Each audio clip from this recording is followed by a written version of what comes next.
BNP chairperson Khaleda জিয়াকে লন্ডনে নিয়ে যাওয়ার পরিকল্পনা পিছিয়ে গেছে। কাতারের আমিরের বিশেষ এয়ার অ্যাম্বুলেন্স সময়মতো না পৌঁছানোয় দেরি হচ্ছে তার লন্ডন যাত্রা। আজ শুক্রবার এয়ার অ্যাম্বুলেন্স আসার কথা ছিল, তবে কারিগরি ত্রুটির কারণে সেই যাত্রা অনিশ্চিত হয়ে পড়ে।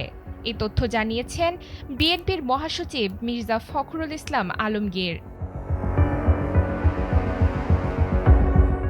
মির্জা ফখরুল জানান, কারিগরি ত্রুটির কারণে এয়ার অ্যাম্বুলেন্স শুক্রবারে আসছে না, তবে সব ঠিক থাকলে সেটা শনিবার পৌঁছাতে পারে। কাতারের আমিরের বিশেষ এয়ার অ্যাম্বুলেন্স পৌঁছালেই আগামী রবিবার খালেদা জিয়া উন্নত চিকিৎসার জন্য লন্ডন পাড়ি জমাবেন। দীর্ঘদিন ধরে অসুস্থ খালেদা জিয়ার উন্নত চিকিৎসার জন্য বিদেশে যাওয়ার দাবি করে আসছে বিএনপি। চিকিৎসকের পরামর্শে লন্ডনে নেওয়ার প্রস্তুতিও প্রায় শেষ।